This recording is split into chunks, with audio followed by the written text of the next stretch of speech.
Hi everyone, I'm Rohit here, founder and CEO of LEO1.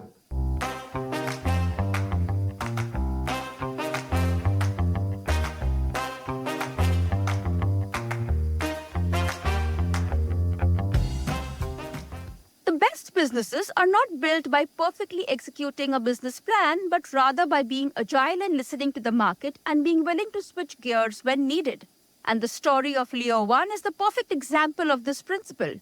Rohit Ghajbhiye was an IIT graduate who spent a few years working at a bank in Singapore. He decided to come back to India to try his hand at entrepreneurship. And he started FinancePeer, which was a peer to peer lending startup. But showing remarkable agility, he soon pivoted the company to becoming a lending player, helping fund school fees for parents, and FinancePeer was renamed to Leo1. In this candid conversation with Akshay Dutt, Rohit shares his journey of discovering PMF for Leo1 and the journey of building multiple moats for what is a very profitable and sticky business. Stay tuned for the conversation and don't forget to subscribe to the Founder Thesis podcast on any audio streaming app to hear journey of founders who have built for scale.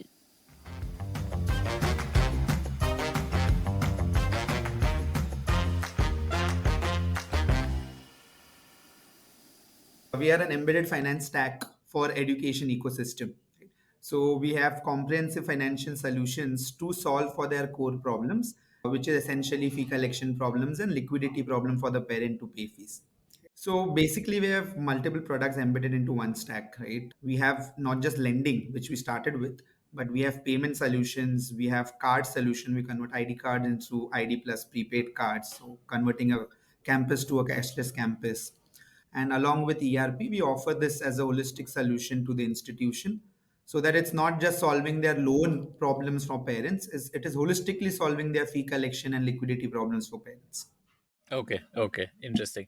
And this is for what level? Like schools, colleges? Like what is the market that you're catering to? So yeah, we had started from schools and colleges. With the card segment, of course, colleges where we have started with, but this fits for K-12 and colleges both, right? Less for preschools or for alternate segment, but more for K-12 and colleges. Okay, okay, got it. And what, like, some numbers that you can share, like what is your ARR or how many users, and how do you measure users? Do you measure users as the students, as the number of institutions, like just some metrics that you can share around the business?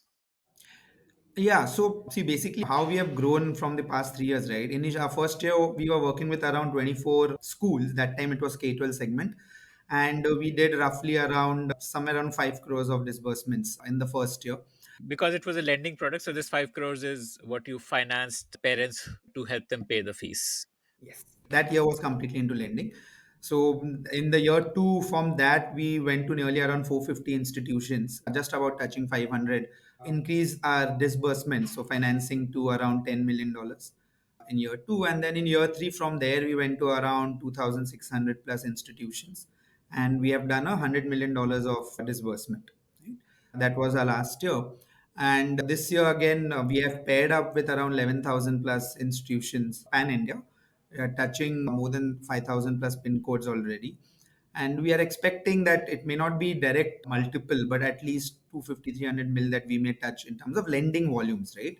So, because this has been our genesis, we started offering the zero cost EMI product back in 2019. But apart from that, in the past 18 months or so, you will see in the fee segment, we have processed more than $100 million of fees. And that's not lending, but parents have started using our platform and paying fees also. And it's in the same institution. So there are no two institutions. Some people pay fees via the platform, some people take the loan options. Right? That's the second offering. If you look at the ERP, our software is deployed in more than 360 colleges across the country. Again, there is roughly around 2.7, so roughly 300,000 plus students, teachers, and parents all using our platform. These are active users, right? So these are still there on the software portion. So that's something that has been done before. Our card product is recently launched. Less than 2 months since starting the product, we have around 2.5 lakh students who have subscribed to the cards. Right. So that's in progress for this year. Okay, got it. Amazing. So let's talk about the journey of getting here. So, I believe you were working with like Development Bank of Singapore. What is that? Is that like a World Bank kind of an organization? Or what is that like? So it's a private bank. It's private come public bank back in Singapore. So it has taken over POSB. So it's like the SBI for Singapore, right? So And what was your role there? So I started as a graduate associate. I was selected straight from the campus. Right? And initially we were to work on multiple projects. So we started with, if you have heard about Payla, which is used back then in Singapore, we worked on that project. We worked on developing a credit line and account opening for exchange students. From there and completing that first year, then we went into the credit and liquidity risk segment. This was the area where I had an expertise in, which were more into the FRDM space. So it's finance risk data mart. So we were developing the finance risk data mart for the bank, taking help of Moody's risk engine. And that's where my area of expertise lied, right? So I used to compute all those ratios and understand the health, financial health in terms of the lending lines, in terms of other treasury inputs that we have done.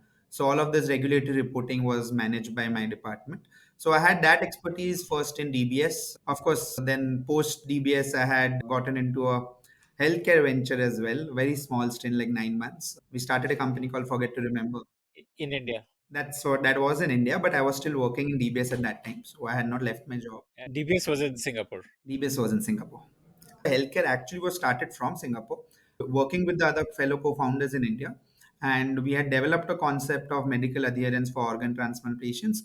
Concept went well, prototype came in place, initial funding came in place, but our team collapsed by the time we all decided to leave our jobs and take it to the next level.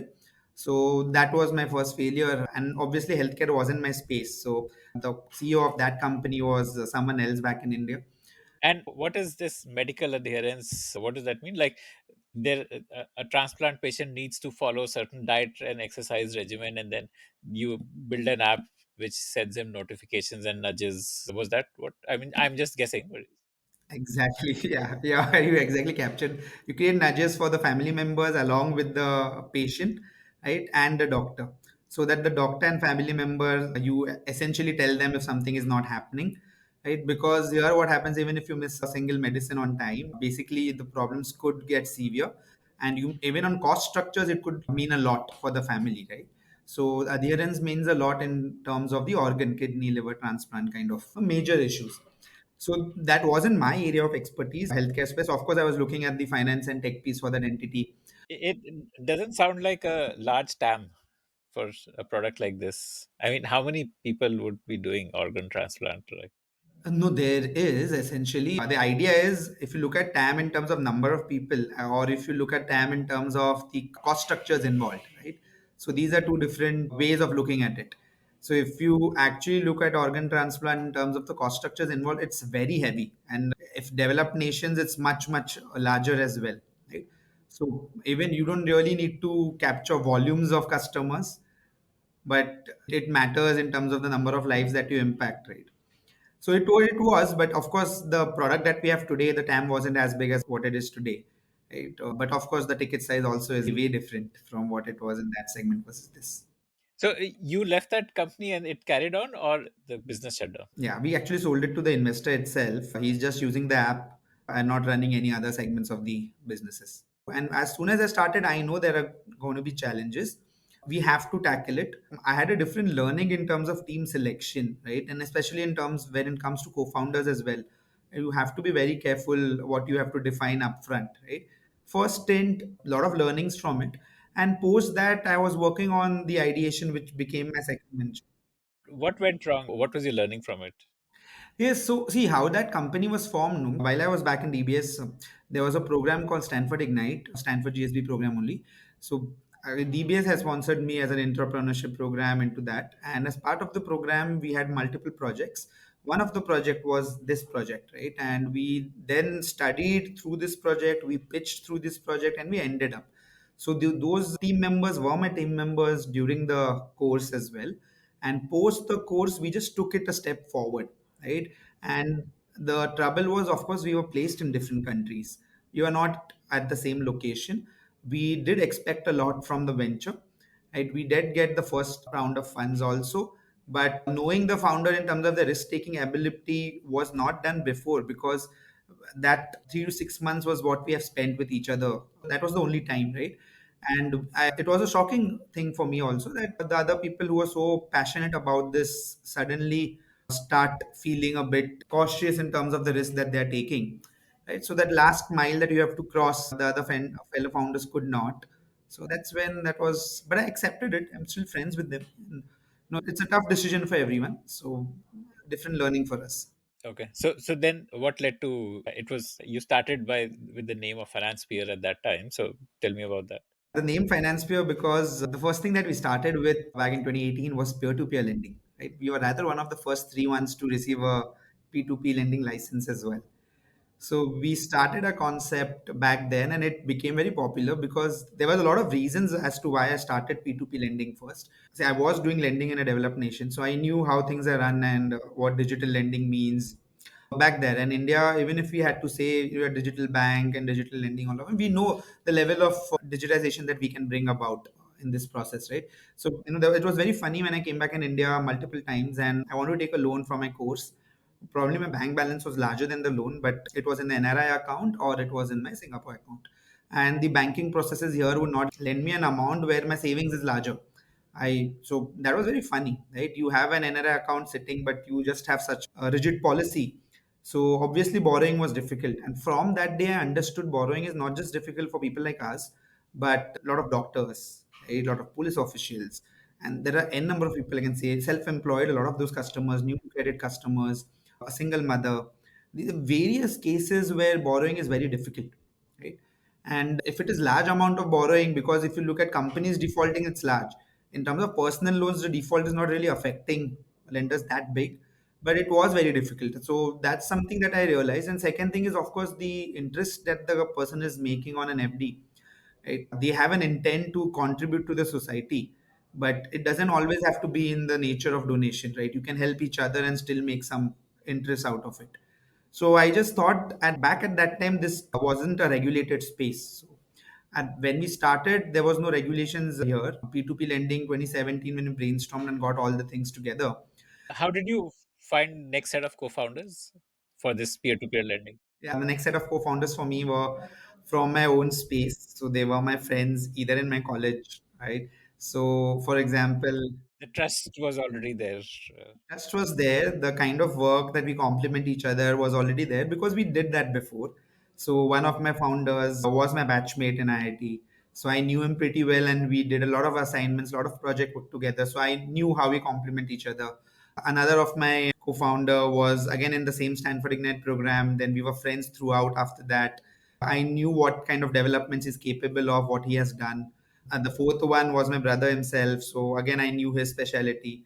So I just had to get these three guys together on the same page, explain and build that relationship before we sign up into a firm. So we did that in 2017. We really didn't sign up and establish an immediately. So we did that exercise, and once we were comfortable with each other and we had complete trust, right, and the most important aspect of passion, so that was the beginning of how we started. Of course, P2P lending is what made everyone come together, and it wasn't regulated space, but it was very attractive. We developed our prototypes and we evaluated with a lot of customers, potential customers back then, and we saw a lot of demand on both ends, right? And slowly it so happened that people started making more interest than in an FD, and people on the other side, demand side, people started borrowing at a lower cost than a bank, right? They were actually borrowing money at around 9 to 11%, and in FD And probably much faster also. much faster. It was like a same day kind of a dispersal. We had already defined the policy, we have fed it into the engine. So the things are going very well. So did you build this off your savings or you raised funds also for this? The initial portion, we did it out of our savings. And how did you prevent risk? Because when you're taking money from consumers, I mean, they're not like mature family offices or HNIs or institutions who are okay to take risk. Some like an end consumer, like a doctor who has excess cash, if he's giving that money to the platform, he would never imagine that he can lose his money. So, what did he do to prevent? Yes, at that time, we used a lot of alternate data. We built a lot. Like we used to use the email text scrap at that moment, and it was allowed back then. So that gave us a lot of readings. We were not very rigid. If there is a bureau score which we were hitting, then we were hitting multiple bureaus, to understand not just the bureau score but their payment behavior as well. That itself gave an indication. If not, we went to the income source, which could be a bank statement. We had an analyzer of it that helped us. Even if that is not in place, and if you give me any other proof of your earning, which comes via email, SMS, that also suffices. If not, you give me official receipts, that also suffices, right? If not, you know how a microfinance works, right? Multiple people come together in terms of guaranteeing. So we had established all these mechanisms so that the chances or approval rates are larger. And it really worked. We had zero default in our year one. Like none of our customers did default back then. And And was it one-to-one lending, like matching people with cash with people who needed money? it wasn't one to one, it was always a one to many approach, right? Because the basic concept of de-risking on the lender's front. So you're telling them some returns, right? So they're making more money on one borrower, they're making less money on the other, and on an average, they will get their return. But even if one or two borrowers default, no, they will still not make losses, right? So you have to diversify. Capital will be protected, right? Okay. Yeah, capital is protected. So that's how we always had diversification for the lenders from day one. And what was your take rate? Margins as such. Yeah, what was your margin? Yeah. Okay. So see, for us, essentially in P2P, it wasn't very large, to be honest. We used to return around 9% to lenders, and from anywhere from 11 to 15% was our borrowing rate. So from 2% to around 6% is what we used to make on a spread.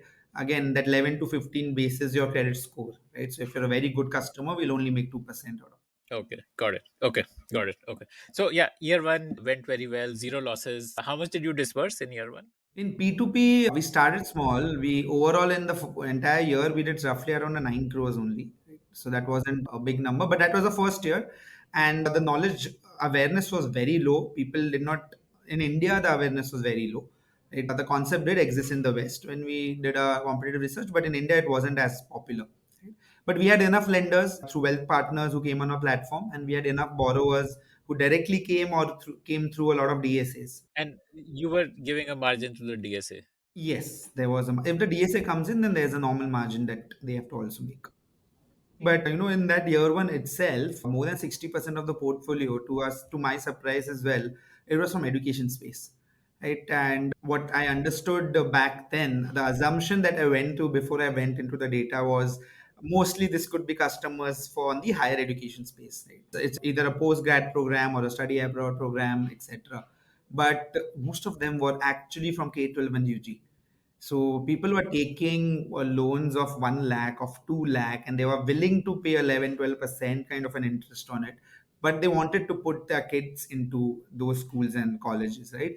From there, I started digging, going deeper into this because at my time, honestly, 6 rupees to 10 rupees a month, that's the kind of fees I used to pay, right? So this kind of a 1 lakh and all was like, okay, man, probably have, I'm probably too old to come back now, but yeah, it was a drastic change. If you look at it, probably 15 years back, someone who was paying like a 4-5 thousand per annum was a rich kid, right? And 15 years later, you come back and someone who's paying 50,000 is an affordable kid. That that's the kind of fee bracket that happened. And if you look at the income sources, they're nearly the same. They're gradually incoming. Your average income of our per capita income hasn't grown at that rate, right? So obviously, this problem was about to come. But when I first looked at the data, I was like, oh my God, they are willing to pay, and the school fees are really large. The schools I went to also is taking more fees now. So that was a space I interacted a lot with parents. I interacted a lot with the schools initially. And we understood that this is a very good segment from two perspectives, right? Our understanding of the space was good because we honestly, all the co-founders were came in from a background where we were luckily able to get scholarships to cross different stages, right? Didn't really had that amount of money to take anything at leisure or even buy books at that. We used to use friends' books and all of that. So we understand, a lot of our friends could not make it. So how much it matters, if you don't have that fun kind of a backup. Right? So that was one reason we chose this space. It related very well with us for us to dig in and become more passionate. And secondly, if you look at the space, right, it's a very noble cause. You're actually educating every kid, and the default rates are inherently not built into the model because you're 1 year into the institution. If you're not paying for the loan, essentially the institution also gets alarmed that this parent may not pay me the next year, or they kind of withhold the mark sheet probably for a week or so, right? Just to exert pressure. And you will see there's no default happening. When it comes to your kid, parent doesn't want to have any kind of name shame or any kind of default that happens, and any reminders, right, with respect to your kid. So, and for our lenders, it was a next game. And back then, when I did in education, it was P2P, right? The lenders are very happy. If you look in P2P, you're lending to anyone taking a personal loan, you don't know the end cause, vis-a-vis someone who's actually, you're just putting your money into a school or a college, not into a personal account. Lenders are very comfortable, right? And we were able to expand a lot on the supply side when this came in. So that's when we first created a pivot. So you created a category on your platform saying education loans or education, something like that. So Okay. we created a, yeah. But the supply was all like people with excess cash, Supply was from individuals. So like retail, basically. retail, and these, it's not new to them. It's like for wealth partners who are there in a city, right? They diversify the wealth of their clients. This was one of a new portfolio for them, and they were taking it well, especially if it's an education segment. They are very happy because they know if you're making this return in this space, they have a lot of clients who want to create an impact as well. So it was a very good fit for us. Yes, education portfolio became our first pivot, and we only and only focused on education, right? So we understood that we don't have to go after DSs again and again. A third reason why we took that also, with DSs, every month you have to do your sales. So if you're just sitting out, your business will not happen. That you have to generate demand. In this B2B space, which we went into schools, fees are paid every year. So the ones which I've partnered in the previous year, this year, even if I don't have to acquire new customers, your business repeats, right? So repeat value is large. Your lifetime value of your customer is very large, right? So 6, 7 years on an average as an LTV is quite good. That was one point, first pivot. But of course, we did pivot from P2P also. We established a parent entity which was into technology. Of the money that we had put back then, all four of us had already exhausted on our money, and this became a regulated space. As soon as this became regulated, there was a need for 2 crores minimum funds, and then over and above, we had to operate on the compliance. So, of course, the cost structures came up, and we had ended up on our savings. So, we went into fundraise. We did that raise also. So, we were still lending via P2P to the borrowers in education, but demand went so high because we used to do B2B partnerships, right? We didn't directly reach out to parents. We reached out to schools and colleges. They told their parents to pay fees via us. Suddenly in 2019, the demand went very large. And in terms of the supply, we were not able to match that rate of growth. So P2P had their restrictions.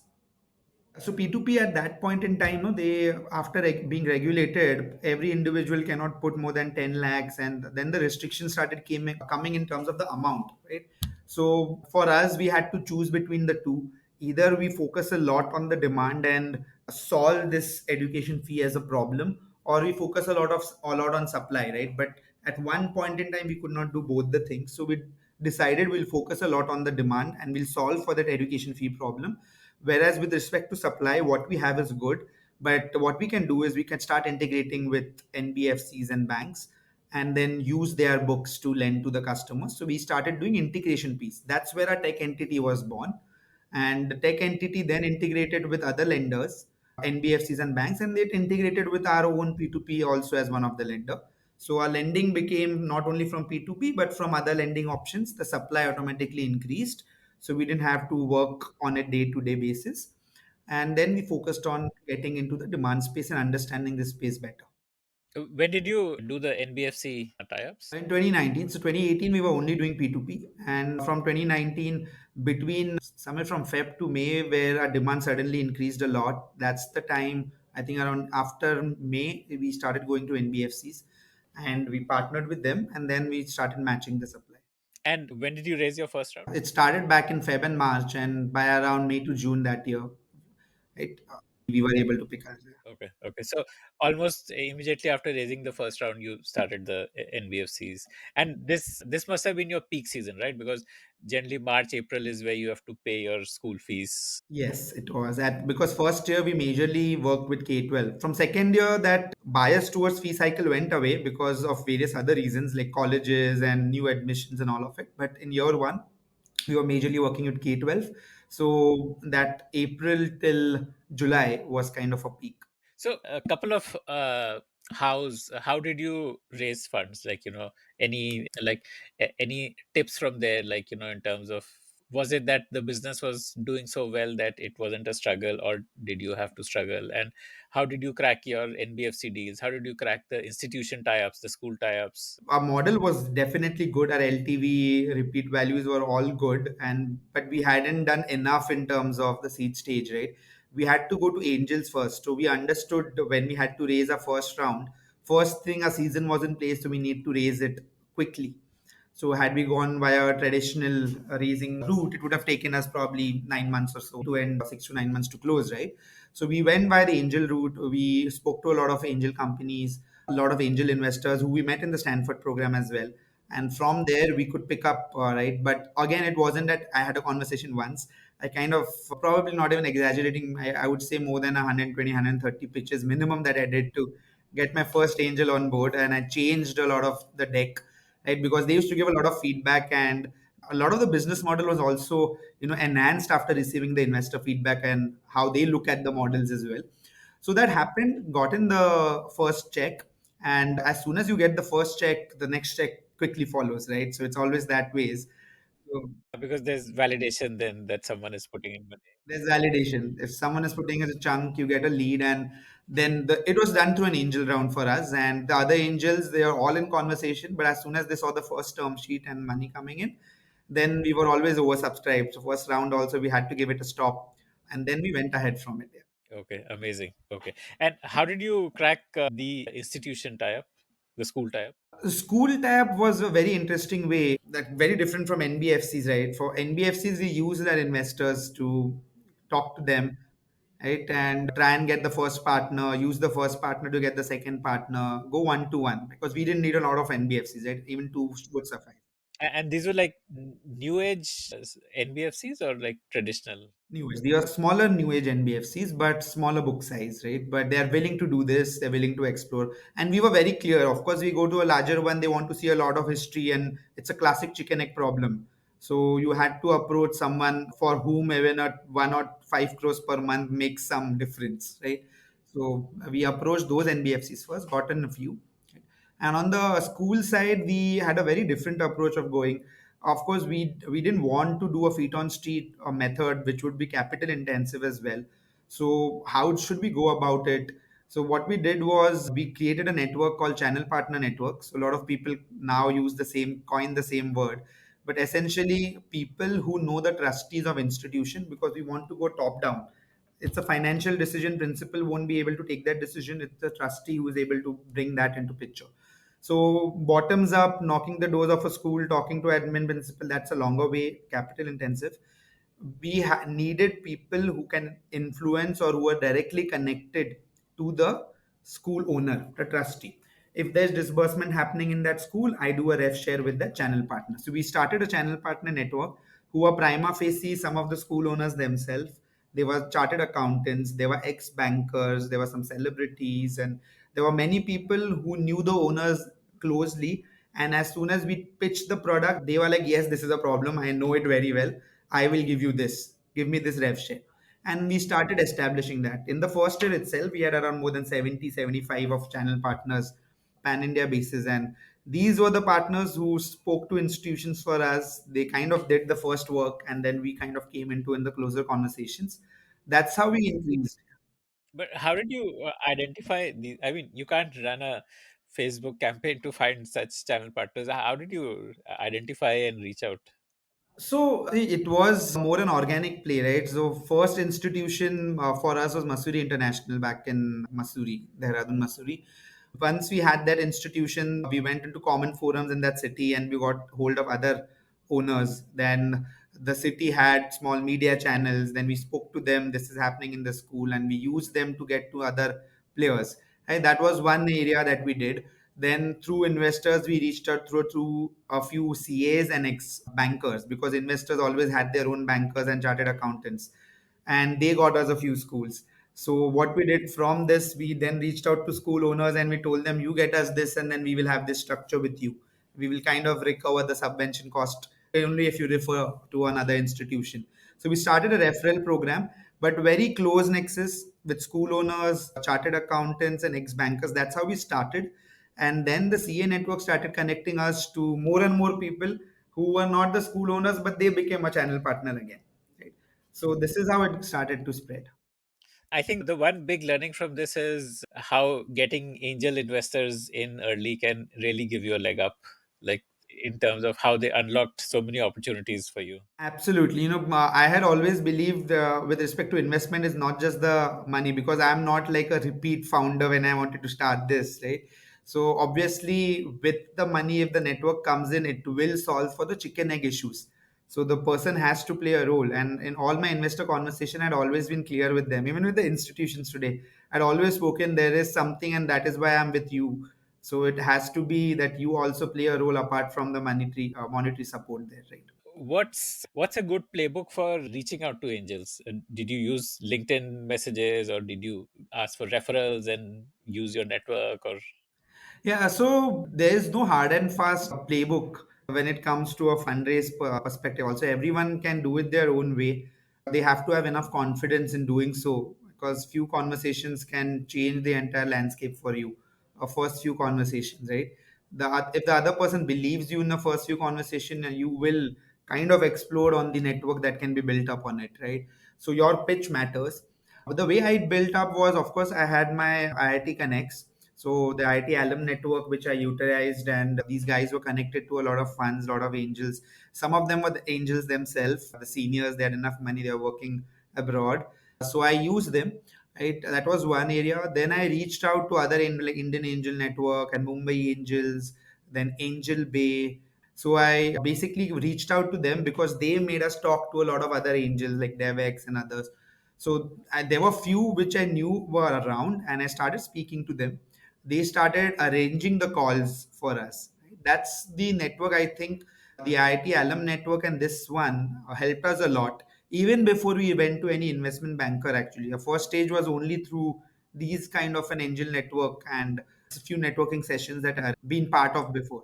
okay, so yeah, let's continue the journey. So you got these NBFCs on board, and now you had a the problem of supply was solved once you got these NBFCs on board. Yeah, so once that happened, right, first 24 was more on the K-12 side, and we were still discovering how to penetrate. So initially, when we started the model, we had a B2B tie-up with the school, but the schools did not subvent it. Initially, there was an interest bearing on the parents, right? But the schools promoted us so that there's a loan facility. You need to define subvent for people who are not from the space. What is subvention? Yeah. So subvention means whenever you hear about this zero interest product, right? So it's not that it's actually zero interest. Someone is paying for the interest, right? So either the end customer or the product provider. So in this case, if the interest is borne by the school, then it is zero interest for the parent, right? So when I say subvention, is basically subventing that interest component. So school does that. Instead of giving a discount, you give zero EMI, and that interest you're bearing is equivalent to the discount you would have given otherwise to increase your sales. Exactly. It's very popular for the consumers to understand, right? In the consumer durable space, like when you buy a laptop or television, you buy it on an EMI. But the television or laptop provider has a partnership with, say, a Bajaj or others, where actually the interest, the subvention or the discount is given by them to the financial provider, right? It's very simple. The same thing here in subvention. Yeah, the whole BNPL industry is built on this basically. Exactly. Very similar. The schools actually give discounts to us, right? And it wasn't, but even before we went into that model, right? The first thing that we started was we didn't ask for that. We just had partnerships. We asked the schools to please bring this awareness that we are there for the parents in case they need our help in terms of paying the fees, right? It got popular. And when we went into schools to further promote this, we understood that schools are already providing discounts, right? It's not that we asked for it. The schools, you will see most of the schools, most of the popular ones also, you must be aware of, if you're paying your full year fees on day one, the schools were themselves willing to give a good chunk of discount to the parents, right? Because schools were facing this problem of collecting fees on time from the parents. So they promoted that you pay upfront, I'll give you a discount, so I have my growth and working capital issue solved, right? But in spite of them pitching, hardly 3 to 7% of the parents were paying their fees upfront. The remaining were choosing, they still chose to pay it in quarterly installments, right? So this wasn't new. And when we observed this, we were like, why are we asking parents to pay the interest? the school is willing to give a discount. We go to the school and tell them, parents don't have liquidity, we bring in it. We bring that liquidity in, you give pass that discount to us, and we'll make it zero interest for the parents. So we'll not charge them. Because why should we charge them if the school is willing to give? It is zero interest irrespective of period. Like normally in BNPLs, you have, for example, split into three EMIs, which is zero interest. But if you want to pay over a year, then you have to bear some cost on it. Was there something? Yeah, so we also not very similar to that, because BNPL, like you said, credit card BNPL is more like a 3 month things. But for us, it was per annum, right? So you pay your per annum fees like 12 installments or 9 installments if you exclude the vacation. But that's the period you get at zero interest. Now, if you want to go beyond a 12-month tenure because you're already into the next year of education, and if you still want to go, it's not that we disallowed, but the idea was you clear your fees before you pay for the second year fees. And that's when we subvention model became popular. First 24 schools, we were not very popular on subvention side. But our first year, first 3 months, we understood this. And then we started approaching schools. And that 1 year from 24, suddenly we crossed a 400, 450 around in that year. And that's where it picked up. 2019 financial year where you 2019, yeah. so your peak season is like this March, April, and this is when in 2020 COVID hit, right? Did that have an impact? Yeah, it actually overall I can say it had a positive impact, but definitely it had an impact in terms of how to plan the business and restructure things to adapt to this. Because even schools stopped asking for fees and they gave extensions, and parents also were up in arms. Why should we pay fees when it's just 1 hour online class, stuff like that? So I mean, it must have like been a jolt. Yeah, I mean, see that's how our assumptions and our advisors also came on board on how should we go ahead. But it was very interesting how that year actually turned out to be for us. So, 2019 first half was about K-12 schools. Second half we onboarded a lot of colleges also, UG segment, right? And when we went into 2020, both of them are functioning good. And this when the COVID hit, the first One quick question. By this end of financial year 2019, was it all tech based onboarding, etc.? parent onboarding was all tech based, yes, but school onboarding wasn't completely tech based. So it was actually physical documents that we used to sign. But on the parent side, yes, it was tech based. So lending to parents was tech. They could download an app, send their Aadhaar, PAN, whatever information you wanted all through the app they could do, and then they would get an approval to pay by installment. Online. Everything online, yes. And the school would circulate a link to parents that if you want to. Absolutely. So once we sign an agreement with the school, which was more on a physical nature, after that, the school in their fee circular, they'll announce that you can pay. This is a new mode of payment. You can use them. They will circulate an email, put us on their ERP so that whenever a parent is coming to pay fees, they'll understand. Put some standees, brochures in the campuses, right? So that's an activity that we do together. For a parent, the advantage is that instead of paying quarterly, they can pay monthly. That was only one of the advantages. Better cash flows. So when we started itself, we gave them a second advantage as well. First, of course, was like zero interest. Why wouldn't you take? You can make more money elsewhere also. But we also But that anyway, the zero interest is there as a quarterly installment for them, right? Courtney. So typically, the way it happens, if you're paying 1 lakh, say 25,000 every quarter, instead of paying 25,000 in April, you can pay 8,000, right? So in April, then 8,000 in May, 8,000 in June. So there's a net present value benefit that parents, if they're more financial savvy, they can make on it, right? But apart from that, we started offering free insurance. So if you're paying your fees via, at that point of time, it was FinancePeer. If you're paying your fees via FinancePeer, you are insuring your kids. So if tomorrow something happens to a parent in the form of accident, in the form of hospitalization, some permanent disability, then we take care of your kid not only for that year, for the remaining tenure in the same institute, right? And this is a classic case that happened with us also, where when brother who was supporting his younger one had expired and the younger kid is still completed his education, where our insurance helped him, right? So that's something that we added on for the parents along with the normal zero costing. And that insurance covered the entire like X number of years which is left in the schooling. It was 5 years, but it kind of sufficed. It was 60 months, but on an average it kind of sufficed for them, yeah. So that was a benefit. So the journey from there was after school, college, of course, we came into 2020, 2020, 2019 was quite good for us, good amount of disbursements happening.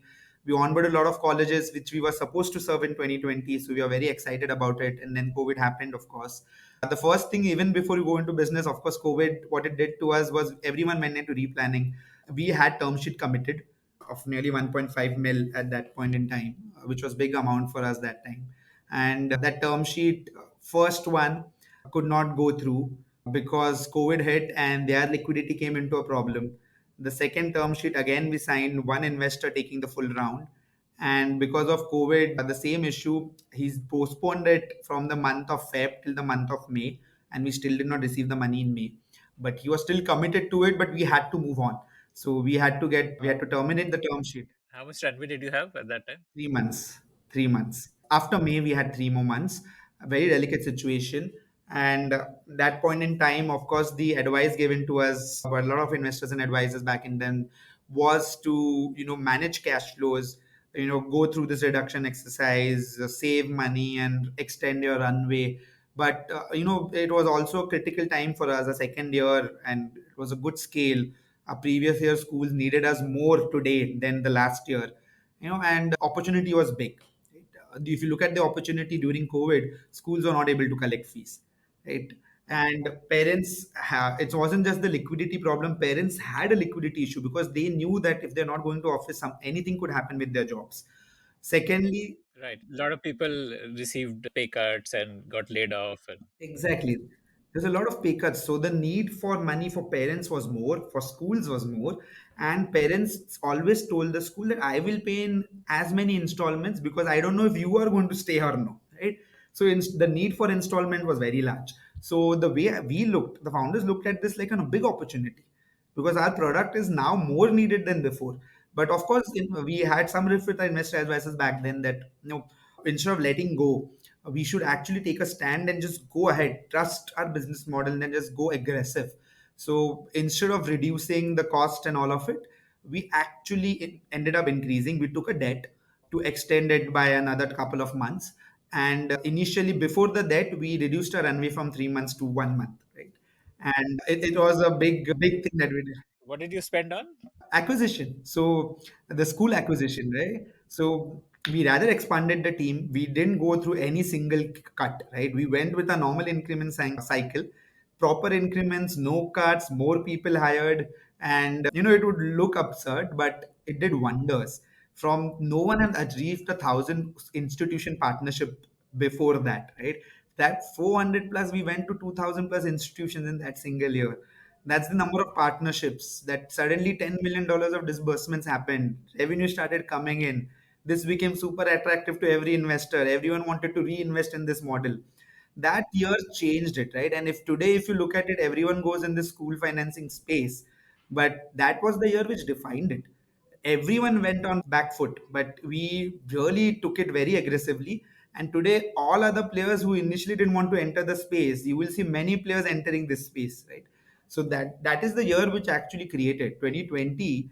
It was a very big year for us, and the big best point for us was, you must have met a lot of school owners. They typically like to sit face to face and sign an agreement, right? So signing up school, yeah. So signing up with schools wasn't that easy in 2019, but 2020 suddenly they started accepting digital practice. So people are signing agreements online. They are using all digital signature format to complete the formalities. They were accepting standard terms. They are coming on calls and finishing it up. So things became fast. We could talk to schools fast. We could talk to parents through webinars. Actually, it turned out to be good because I would not give benefit to COVID, but digital adoption was very large in 2020 and 21. So parents and schools, they used to come. So obviously, our cost of acquisition reduced, right? And we could scale at a different pace from homes itself. So that helped. 2020 and 2021 for us became one of the like profitable, most revenue and most partnership for us was those 2 years. It gave us a big boom. So bold step we took back in the month from May, but it turned out to be wonders for us later. And you raised, I think, 2.3 million Series A around in 2020, right? Yes, roughly around 3 mil. So it was a bit spreaded out. And yeah, so we took fund from one of good NBFCs back in Rajasthan who understood. So along with their funds, they gave us lending lines. So in COVID times, we did not stop lending. So that NBFC supported us, our previous NBFC supported us. So we were not kind of, getting rid of lending at that point in time. Amazing. I can see there are about some maybe 40, 50 investors listed for that round. So again, you must have been doing a lot of meetings and Yes, many meetings, many meetings. I didn't even have to look at my pitch deck. I just have to start and end. And even in my sleep, I could give the same pitch on a phone. But yeah, I did a lot of virtual meetings and a lot of funds. But at that point of time, those funds did not accumulate the money into their account and transfer it to us. You would see a lot of people on the cap table because those funds at that point they centralized it, but every individual had to deposit the money directly into our account, and that is why they had to come on the cap table. But essentially, that time the round was led by this. It was led by MS FinCap, which was the NBFC who started Pur-based NBFC, and then by RM Ventures, like a firm of Aarti Industries and Gala Bansali Group. These two ones actually supported in a big way. And then the other funds, Jito, Devex, Angel Bay, these were other groups who came in and they got in their angels as well, and then HEM and others as well. so and 21 again you raised about a 6.5, 7 million round approximately. This time with more institutional funds. Yes, this time with more institutional. So this time around, of course, we wanted to raise a larger check as well because we were seeing that growth happening. And in terms of acquiring, we had to say either we stop at this number and then try and go deeper with the same economy, or we do that economy of scale and put more money and get more institutions. So we decided that we'll put more and get more institutions. So it had to go with time. So 21, while we were still tackling the growth, because to reaching in like less than 3 years to the 100 million of disbursement, it actually shook the market, and we had a lot of new partnerships that came into picture. So we had to adapt to it. We had to get a lot of data work done digitally. So while we were doing it, we said, okay, we'll raise a small and we'll do it one by one. Of course, we didn't want to dilute together a lot of stake also. So we started going to institutions that year. 2021 is when we started approaching institutions because they felt us better. But why did you need funds? Your school, your sales process of onboarding, your sales is essentially just the sales to the school, right? You're not doing B2C or retail sales. To the parents. Our acquisition cost were more to acquire the parents because in an institution, if there are say 100 parents, even if you're partnered with the institution, just the fee circular and email does not convert parents into taking a product, right? The school has to tell them because these communication, typically a school communicating with the parent is more on academic front. When it comes to fees, people just know this is the fee payment date and they just come and pay, right? So to make them aware is where our cost structure started coming in. So we had to do events in the campuses to let people know that firstly zero interest EMI is not any kind of a scam, right? It's an actual lending product that we have built. So you don't have to be scared. So people had to get accustomed to it, and we had to go through different kind of behaviors from the parents also. So a classic example is, if I had schools in north in Delhi side, I had schools in the south in Chennai area also. In the north, when we did this exercise with parents, a lot of parents, they had the stigma of taking a loan. So they went back in their homes and they used to call us and take the loan, but in front of each other when there are events happening, they would like, I don't need it, right? They felt ashamed to take a loan. But if you go in the south, it was a huge queue, right? So people were not ashamed to take. So it's a very different behavior. So for us, acquisition happened across the country, not in the east, but it was in southwest and north, and behavior pattern was different. So we did a lot of spending to understand the parent behavior there. And but you're not lending on your own books, right? You don't have an NBFC license. So you did not need capital from that perspective. Like otherwise, yeah, okay. Yes. No, we did not. Our capital requirement was majorly on the tech development, followed by the parent acquisition, right? Because see, when we started doing the lending, 2P itself has a lot of development when you have to manage multiple stakeholders. In a single loan, you kind of manage more than 10, 15 people, right? So that itself had a lot of development. Apart from that, our tech stack had to be digitally integrated with the lenders, because if you worked manually, then our operational levels were very large. And this integration with lenders, we started working with large lenders and large NBFCs and banks as well at that point in time. So integration required a lot of tech resources to get that product integrated and get into the system, build our own LOS, LMS, this is loan operating system, loan management system, get into the reconciliation processes. So the tech build up took a lot of effort. And majorly, actually, if you look at it, we were very clear even when we started this that any business model is not just about acquisition.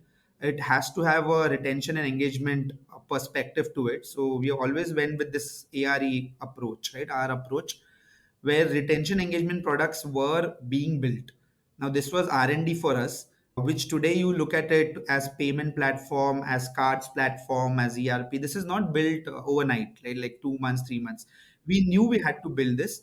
There is people are not going to take a loan multiple times in a year. So for them to stay put with you and then come back in the following year, and for the school to stay put with you and not, you don't have a drop off, you need to have a retention engagement product. So we are working on that elements. That's where we needed most of the funds for. Okay, okay, got it. I guess to scale this from the demand side, you can't be continuously taking workshops and doing offline events. So instead, if you integrate where the school's payment is handled by you entirely, then it's a lot easier to direct the flow towards zero EMI. Exactly. That's what we did. So we built our own fee module. That's the first fee module that we built. Then we acquired an ERP to on top of the fee module, and we started deploying it in institution. Now that implementation itself also is a tedious exercise, because schools do not have teams which are very tech savvy in nature. So they have some kind of a technical debt on their side as well. So that integration, so we got in a fee module first, so that this happens digitally. So that was the idea. Right. And fee module, most schools would be quick to adopt because it's how they survive. Whereas ERP would take more time. And this ERP is like a free product for them. It's part of your retention. Yes, exactly. That is it was a cost structure for us, to be honest. It's retention engagement aspect. Revenue was still the lending piece. So so much of deployment, so much of integration, but that is as a free product offered to the institution. We have developed retention engagement on it, but at that year it was a cost. Today we are converting more, so it's becoming more revenue from there. But it was a cost back then. And the fee module is what? It's essentially like a way to send reminders to parents and have a payment gateway where parents can come and pay from any method that they want to. And accounting, like who's paid, who's not paid, stuff like that. Like that's what a fee module does. Exactly like you pointed out, the fee calendar of institution is integrated, so we know which student has to pay when. So there are automated reminders, and once the fee is collected, the institution is given a dashboard, so the data recon can happen on the institution's front: who has paid, who has not paid, who has partially paid, right? And if for the partial payment, when to trigger the link. So that is taken care by the software. And while doing the payment, there will be every option available. It's not just you can pay via, say, debit card, credit card kind of a thing, but you will have facility of taking a loan as well, right? So then fee data is already integrated into the loan platform, so you don't have to resubmit it. So the loan taking process becomes simpler for the same parent. Do you get a like payment gateways have a processing fees like it's typically I think less than 1% or something, but do you earn that like? We do very less, to be honest, because again, like I said, right, we had planned of this as a retention engagement. So didn't at that point in time we did not build this as a revenue center, right? But we do have some revenue share from there. On the payment gateway side, typically the PGs already work with schools, colleges, but their cost of funds to them, their rates are a bit larger unless they're working with very large group. But if you work with a school or a college which only has 5 crores of collections or 10 crores, they charge them more on a debit and credit transaction or a UPI transaction. But when we integrated with a PG and then brought our entire payment solution, the same PG looks at us as 11,000 institution, not like one institution. So they give us. Power of collective bargaining. Yes. So we get at a very low rate and we pass it to the institution. So wherever we have integrated, we haven't actually matched or increased, we've actually decreased their cost. So if they were paying 1.1% or 1.2% of a credit card, they will now pay 0.8, 0.9%. right? So they've actually reduced it. And for us, either we make no revenue or we make like a 0.1% on the top. Okay. And which company did you acquire for ERP, or did you just acquire the software? Like, We acquired a company. It was back then called QPIC, QPIC. It was a Kerala-based entity. It has its ERP in MET, a few colleges in Bombay as well, NM, some in Bangalore like JN. So it has their ERP there. It was working in less than 50 institutions when we looked at it. Right? And we had a good amount of institutions. So we just took over the full firm with all the products they developed, merged our fee product into it along with lending, and then we started offering that to institutions without a cost. And the integrations take time, so hence we were only able to do around 360 in the last year. what is the integration needed? You mean like the migration of data? Yeah, you kind of pointed out integration involves a lot of data heavy work, right? Data mapping has to happen because they're already working with a legacy system, or they don't have a system, right? Either ways you'll have to do a spreadsheet. So data mapping, data inflow before they put into the system, the data recon. So this effort has to be done on both sides, right? And getting that into a framework, then giving that solution to them. Once we give it to them, then they have to do a lot of configurations. Configuration is the easy part, but the entire data flow into the system is something that is a back and forth process. Right, right, got it. Okay. And what all does this ERP manage? What are the modules in it? We essentially manage end-to-end segments. Like, it has all the inventory management tools with them, it has all the transport management tools with them, hostel management, academic library management tool, examination management tool, assignment correction, online classes as a tool, right? All of this was available. Lead management was the plugin for us, and then other modules were also built in. Okay, okay, got it. And this was for colleges or both colleges and schools? Originally, when we acquired the entity, it was into college space. So, majorly, you will see all placement module, alumni modules. K-12 is as a subset, right? So, typically, they had built for college, which actually had more pieces to it in terms of accreditation as well. But if you go down to K-12 segment, we just had to reduce the components there. Okay, got it. Okay, okay, cool. So yeah, so 2021 you raised the next round and you also acquired this ERP company, and so you were investing in retention and engagement in 2021. Yes, we are majorly investing in the RE component of it. Second thing, this is a creator market. So there's a lot of stigma. So if you compare a creator market versus getting into a market which is already created, for example, today e-commerce is created like a Flipkart and Amazon. So now if you build something into that space, a user is accustomed to buying something online, right? But here a user is not accustomed to paying their core fees via loads. They're accustomed to paying your study abroad fees via loads. So we know, this is a creator market. People are not accustomed to it. It's like a habit change that we are calling out for. So it will take some time in terms of product built up to understand the persona. And then it will also take some time in terms of deployment because it's a slight habit change, right? So that point we were on the build phase, and the following round that we did, we had a very clear understanding that this is what we are building and what kind of change it will require. And we had proof cases where we had shown those pilots where it worked.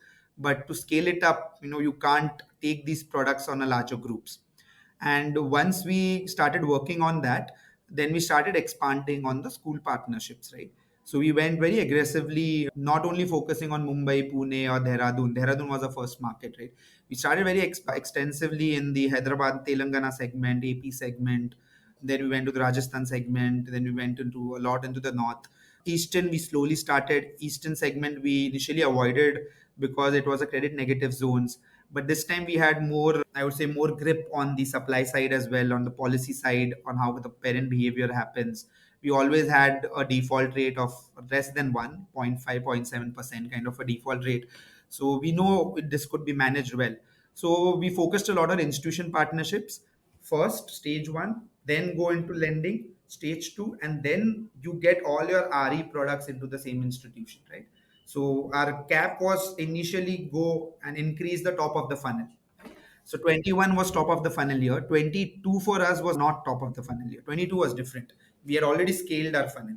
So we already crossed a lot of institution. Then for us, it was go deeper into each funnel. How many institutions did you have in 22? We nearly reached about roughly 7,500 institutions. Today, although we have 11,000, we could have reached probably more than 15,000 as well. But very consciously we took a decision that there are more institutions already with us. Now it's time to go deeper into the funnel. And we had back in 22, we had the money as well when we raised. So we know now we can put money on deploying these products that we have developed. At 22, you raised from QED and like much bigger funds, and this was a pretty big round of 31 million. Yes, yes. That was on QED, Avishkar, Arden, DMI, then New Eva Fund, Let's Venture. So we got a lot of VC round fund at this point in time. The model, of course, was going well, but all of us were now betting more on going deeper into the funnel. The validation that that happened is that this kind of a firm has touch base with more than 10,000 institutions. That itself for them meant big because we have a largest distribution network, right? And we are very close to the trustees of more than 10,000 of these groups. But now it's time that we can explore a lot into the education market. So the base is established.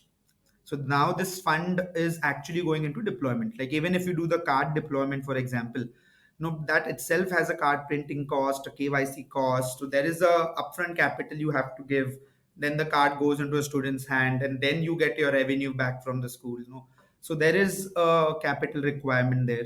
So 22 was where we put a lot of money on the card deployment, the card development first. In 22, 23, we are putting that money in the deployment segment. So this is a prepaid card, or what is this card? Just help me understand the card product here. Yeah, so the card product that we start, the idea was, see, it's a very straightforward if I had to explain it, but difficult in terms of development side, right? Every institution, they have an ID card, right, which is compulsory for whether it's a K-12 or a college for the kid, right? We convert that ID card. So on the back side, it's a card, and front side, basically a branded card placement. To start with, it's a prepaid card, right? It's a first numberless ID come prepaid card. So there's no number on the card, right? The number etc sits on your app. So this numberless ID come prepaid card helps you in multiple aspects. One is, of course, tap and pay works everywhere, so you can actually use it like a debit card everywhere, right? That's one aspect to it. You are rewarded on every transaction. You make 10% back because we have some merchant partnerships that we have established, right? So it's a reward card for the student. They use it as an ID, as an access card as well. The campus becomes cashless campus.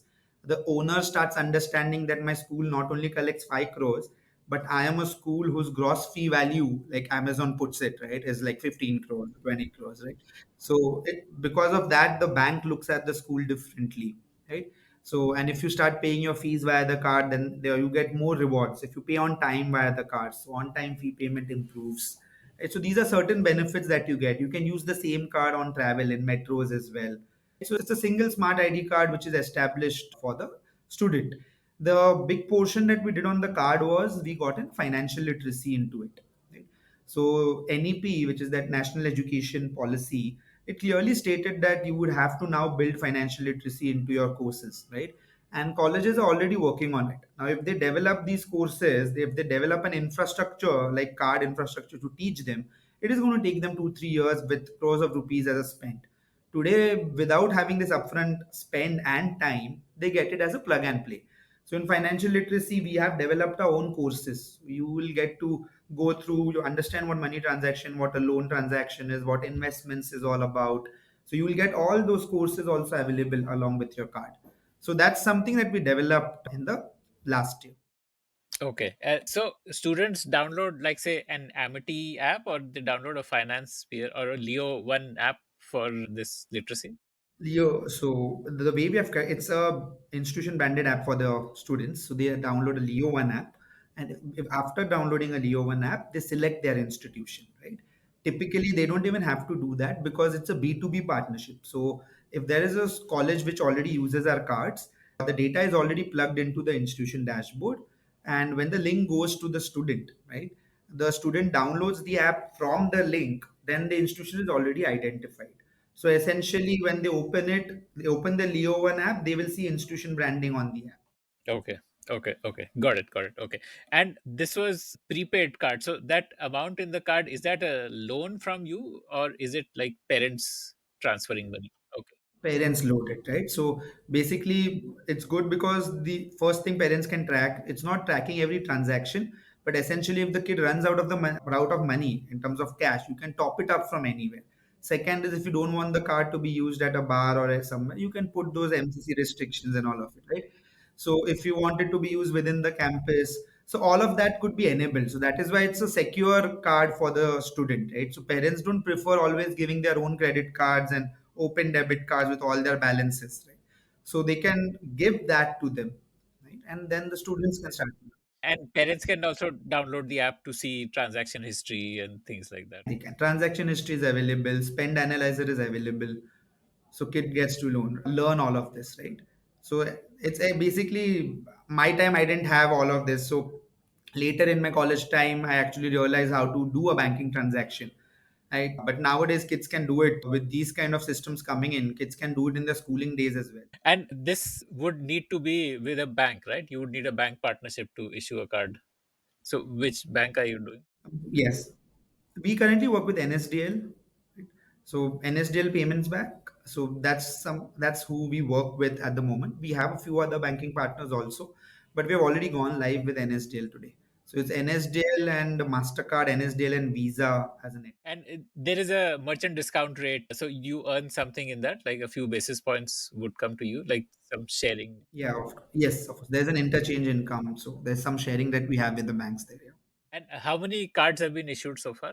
See, in terms of orders, we have 2.5 lakh cards. 15,000 cards are already in circulation, which the students are using on a daily basis.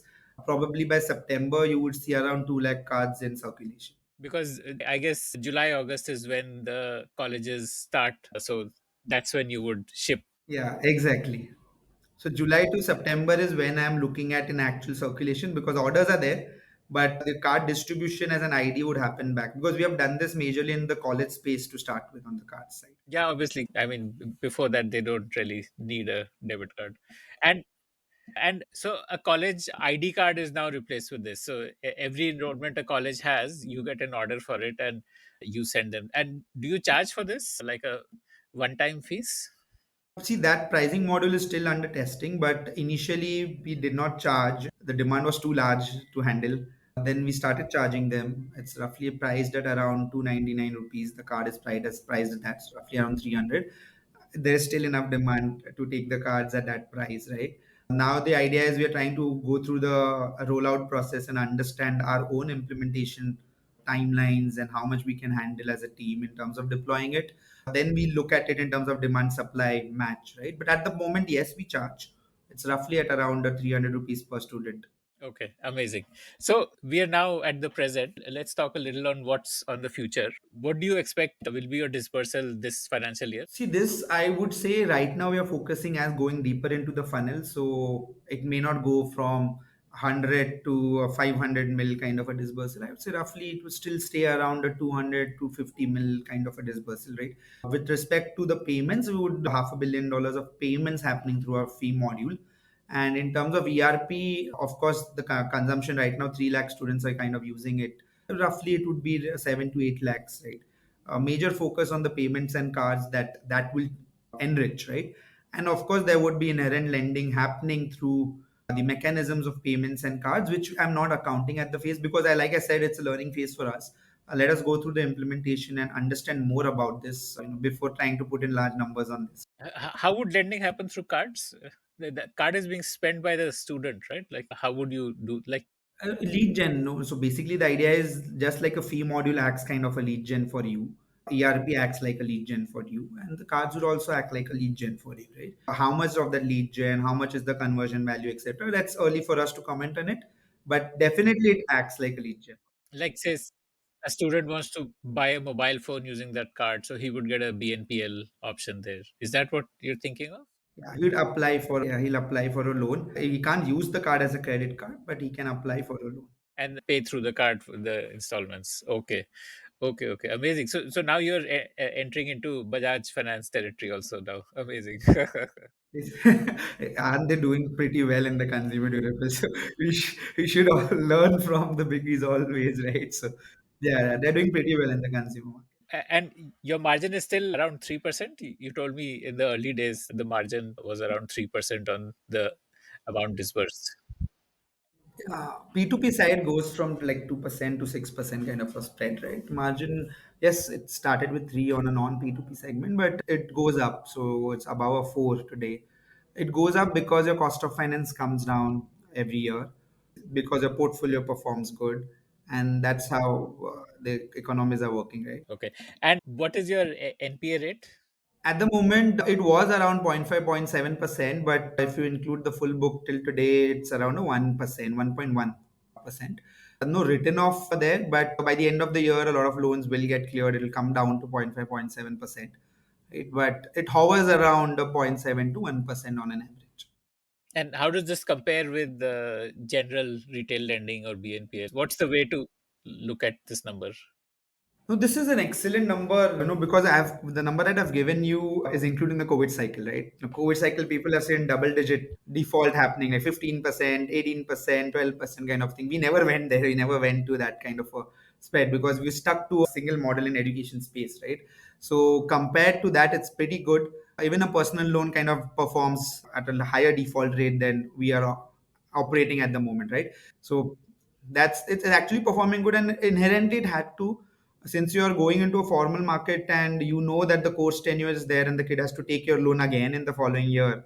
So they will clear it at the end of the year. They may delay their payments, but they do clear it by the end of the year. And what is the approval rate? Like, do you approve everyone who wants to pay through EMI, or is there a drop off there? Like, some people don't clear the credit underwriting process. Yeah, there are a few people who don't clear the credit underwriting process, right? We do have NTC approvals. We do have a lenient credit policy because there's alternate data available from the institutions as well. So our approval rate typical to a bank or a generic unsecured personal loan. So typically unsecured personal loan has an approval rate for around 32 to 38%. Right? We have an approval rate, a blended approval rate of roughly around a 64% to 65%. If you only look at schools, colleges, then approval rate is way beyond 75% as well, right? But if I mix some of the alternate skilling segment that we finance, then the approval rates are lower on the skilling segment. So hence a blended of around 65%. And you said you have a lot of alternate data, including data from the institution. What is that, and how does that help? Like, you're saying the marks of a student, like the academic performance, or what? Like, Just fee related data. For example, if a fee module is in place, RP is in place, then in the previous year, when did the customer pay, what time, how much amount, that kind of tells you is the customer's appetite to pay the fees. if there's a history of timely payment, then you know that the credit risk is low. Okay, okay, okay, okay. Got it. Amazing. So, okay, my final question to you, what's your advice to founders who are starting up? Biggest advice I've always said, perseverance, right? Stay in it, stay in the game. There will be pivots, right? You as a founder has to believe in what you're doing and what impact you're creating. So if you are passionate about what you do, that model will succeed. But you have to be passionate and you have to have that perseverance to stay in it.